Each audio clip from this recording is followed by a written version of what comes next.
Los martes comenta con nosotros nuestro analista en temas políticos, Javier Lozano Alarcón, a quien me da mucho gusto saludar un día después de tu cumple, mi querido Javier. 60 años Así muy es. bien cumplidos y muy bien celebrados. Te mando un abrazo, felicidades, ¿cómo estás? Muchísimas gracias, Juan Carlos. Muchas gracias. Muy buen día a todo el auditorio. Y bueno, pues primero que nada, con nuestros mejores deseos para que a la selección nacional le vaya bien después del descontón que se llevó a Argentina contra Arabia Saudita. Qué sabroso se puso el grupo, pero entonces la mejor vibra desde aquí para nuestra selección nacional. Mira, aquí el tema relevante es qué viene en materia electoral después de la histórica marcha del 13 de noviembre. Y es que el presidente ya se dio cuenta de una cosa, de que esa marcha que fue masiva en 63 ciudades, mandó un mensaje muy claro a los partidos políticos, concretamente diputados y senadores de los partidos de oposición, de que el INE no se toca, de que estamos dispuestos a lo que sea con tal de defender la democracia y nuestras libertades. Entonces él ya hizo sus números, él ya hizo su cuenta, él ya sabe que no le va a alcanzar, que no le va a alcanzar para poder tener la mayoría necesaria, esas dos terceras partes, a efecto de cambiar la Constitución, porque su propuesta es reformar la Constitución, pero si no tiene algunos votos, por lo menos del PRI, IO, de PAN, PRD, etcétera, pues no tiene esa mayoría. Y entonces con eso, ¿cuál es la tranquilidad con la que nos podemos quedar? ¿Cuál es esa tranquilidad con la que podemos estar, pues, los mexicanos? Porque él mismo ya lo reconoció. No le alcanzan los votos, no hay reforma constitucional. Si no hay reforma constitucional, ¿qué es lo que va a pasar?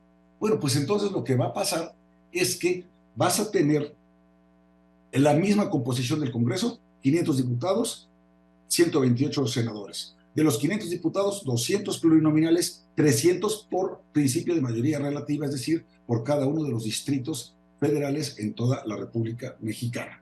Luego, ¿qué otra cosa no va a poder cambiar? No va a poder cambiar algo que me parece fundamental. El manejo del padrón electoral se queda en manos del INE, según el propio artículo 41. El 41 es el corazón en materia electoral dentro de la Constitución mexicana, ¿ok? Entonces no se toca tampoco. ¿Qué cosa no se toca? Que esos que querían reducir el número de diputados, como ya lo dije, no se pueden reducir. Tampoco se pueden cambiar las circunscripciones ni los distritos, y los senadores también siguen siendo 128. Es decir, no va a poder eliminar los senadores plurinominales, como les llamamos, y algo que es también muy importante, algo que me parece fundamental, es que los consejeros electorales se van a elegir, según el 41 constitucional, por el mismo método que hasta hoy se está realizando. Es decir, con un comité de evaluación, y entonces pasan para que por esas quintetas se elija a cada uno de los consejeros electorales. Nada de que voto popular ni esas payasadas. Y lo mismo el artículo 99 constitucional, que nos dice que los magistrados, tanto de la sala superior como de salas regionales, pues también se van a seguir eligiendo como hasta ahora por propuestas, por ternas que plantea la Suprema Corte de Justicia de la Nación y que termina por elegir una mayoría calificada de dos terceras partes del Senado de la República. En suma, la reforma electoral está muerta. Y si van a presentar el famoso plan B del presidente, pues es un mero calcetinazo, porque no va a ser el daño que él pretendía hacer. ¿Y cuál era ese daño? Capturar al árbitro electoral. Ahora, justamente esa es mi pregunta, es decir, si todo eso no va a suceder porque no alcanzarían los votos para ello, entonces ¿de qué estaría compuesto el llamado Plan B? Es decir, ¿cuál sería esa esencia, esa importancia, esa trascendencia o ese riesgo dentro del Plan B?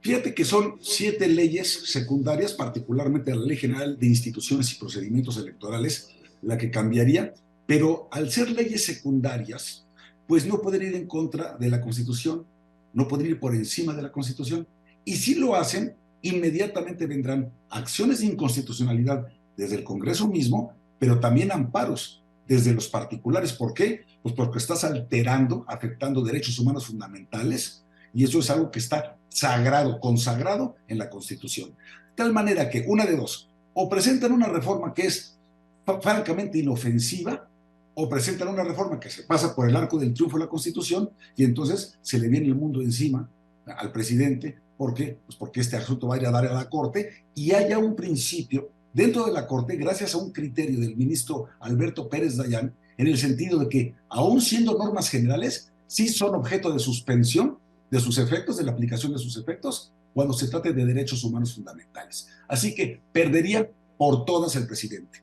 Yo creo que sí es sensato y es prudente que presente este plan B, que va a ser inofensivo, pero que vamos a tener entonces el mismo marco legal y el mismo árbitro para el 23 y el 24. Ojo, el único riesgo que veo real es que terminen por poner los 4 ministros, los 4 consejeros electorales que salen en el mes de abril del próximo año, que no se pongan de acuerdo, que imponga su mayoría morena, que vaya a dar esto a la Suprema Corte de Justicia de la Nación y por método de insaculación, es decir, por tómbola, así literalmente, se elijan esos 4 consejeros electorales. Pero aún así, creo que de todos los daños es el menor.